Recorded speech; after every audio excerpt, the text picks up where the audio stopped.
Welcome back to the Broadman Word, and we are um, going to get into another breakdown of a book or a life. But today, since it is the end of the week for me at least, when it comes to the Broadman Word, since it's Thursday, I do want to take a look at just one thing specific.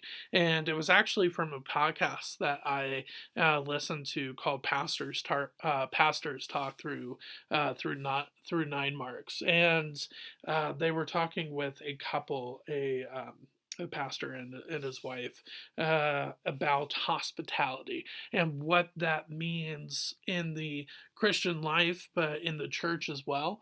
And I thought that would be something that would be really, really interesting to talk about here on the Broadman Word as well. So, what does hospitality look like when it comes to the life of the believer and the workings of the church?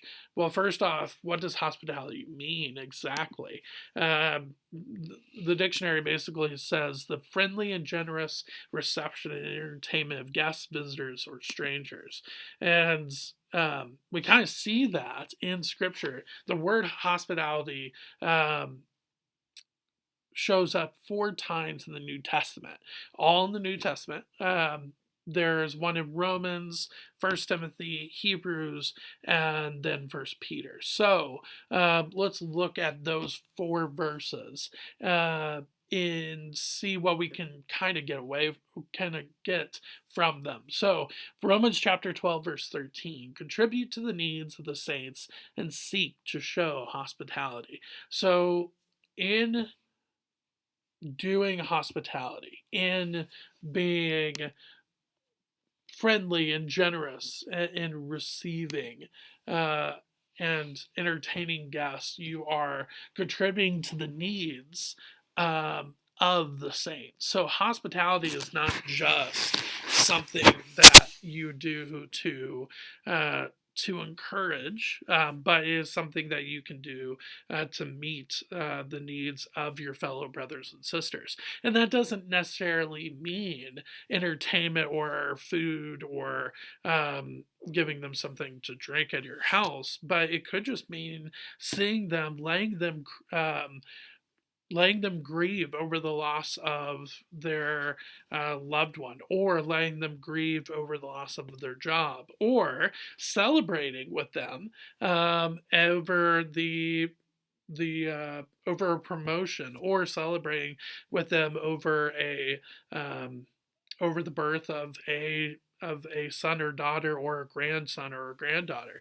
So it's not just about entertaining, but it's about encouragement. But it's not just about encouragement, but it's meeting the needs of those within your church and within your life.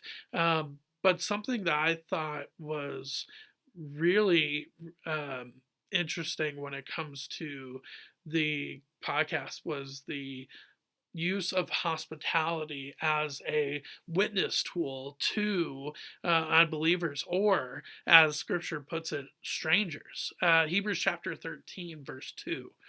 Do not neglect to show hospitality to strangers, for thereby some have entertained angels unawares. Now, there's a point where you could say, okay, can't strangers mean believers that you don't know? Yes, I totally understand. I totally get that. But it could be that you're also referencing unbelievers. Now, here, I do believe that that the author of Hebrews is referencing believers that you don't know, because obviously making the connection with strangers and angels, obviously that is for those that believe in God, right? So but when it comes to strangers, obviously this can very much relate to those that are unbelievers. Now, don't get me wrong, that makes it more interesting when it comes to using hospitality as a witness tool. And I think what that means is it's not like this. Basically, you get them in the door and you're like, now you're mine. It's not like that at all. We're not in the hostage the hostage evangelism game. That's not what I mean by it.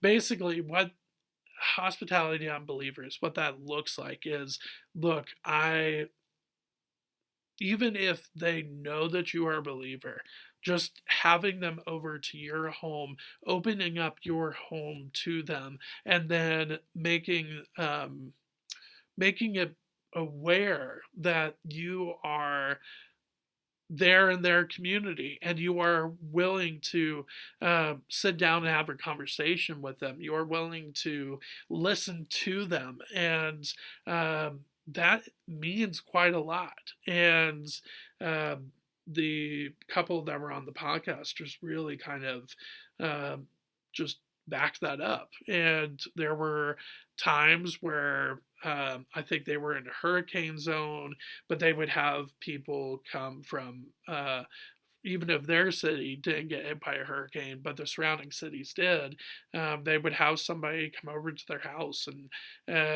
or they would have their home open to serve meals to these surrounding communities. So stuff like that, that is kind of what hospitality to strangers or unbelievers looks like.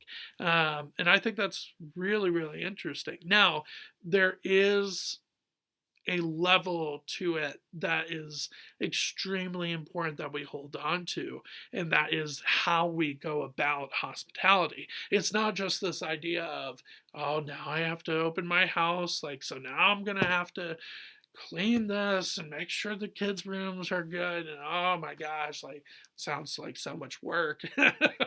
And don't get me wrong, like, it is, but Peter kind of tackles this. So First Peter chapter 4, verse 9. Show hospitality to one another without grumbling. Oh, it's really easy to show hospitality on the outside, but internally, you are not hospitable. You are like, oh my gosh, like, oh, there are so many things wrong, or so many things going on that, oh, I just don't have time, or I don't have the means to do this. And there are, and don't get me wrong, obviously there are certain situations that you need to spend time with your family, with your spouse, um, with your loved ones, that you need time to yourself and to those around in your immediate circle or family. Totally get that. And the couple that was on this podcast definitely talked about this. And there is a good healthy balance that you have to find. But there is this tendency with hospitality where it becomes more of a chore and more about the work of getting ready to be hospitable, that makes you just go kind of, well, it just makes you miserable. And I think the one person that I think of in scripture is Martha. And she was so focused on being hospitable to Jesus and to his disciples and to others that were in the home, that she forgot to actually spend time with the people that were in the home. Whereas Mary, yes, she could have been maybe a little bit more helpful, but she understood that once the folks that are there, especially Jesus being there, right? She understood the importance of spending time with people and being hospitable to people in that way. Whereas Martha was just so worried about all of the things that she could do that it brought down her mood and just made it more like a chore than anything else. And so Jesus brought her back into, look, yes, there is obviously a lot of setup that goes into being hospitable, but another level of being hospitable is meeting people where they are. And you can't do that with a grumbling manner or a grumbling attitude, because you can definitely set things up with hospitality on the outside, but you can't be hospitable and meeting them where they're at if you are trying to be hospitable while grumbling internally. So that's something that I found really, really interesting with this conversation. The other one is First Timothy 5. And there's a little bit more context here.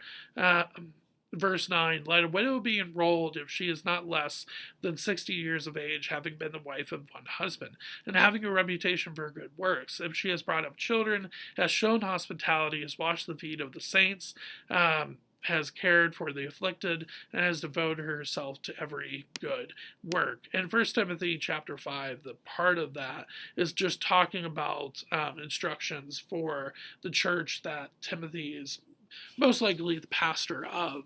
But you can tell that hospitality is a really big, it's a really important character quality that we look for in not just church leaders, but within church members. And so I think that's really, really important to see that hospitality should not just be done by the leaders in your church, but it should be done by every single member of the church. Now, again, that doesn't mean that 365, 24/7, you have to have people in your house. I'm not saying that, but just having the openness to do that, that's what hospitality is. And that's what Christian hospitality is. Now, the wife of this, the pastor's wife of this podcast, she did write a book about this. I think it's an incredibly good book. It is called The Gospel Comes with a House Key by Rosaria Butterfield. And the little subscript about it, practicing radically ordinary hospitality in our post-Christian world. Her testimony is incredible. She came to know Jesus mainly because of the hospitality of a couple of believers in a church in her area. And the fact that they were willing to open their home to her, willing to talk through faith and what it means to be a follower of Jesus. That's really what helped her get to the point where she gave her life to the Lord. And so hospitality, yes, it may take some time, but it is so, so worth it.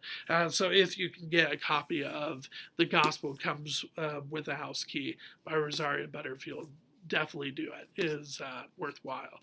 So with that, thank you for just spending a little bit of time today with me talking about hospitality in the church, what that looks like, why it's important, and then what it means for the life of the believer and our personal evangelism as well.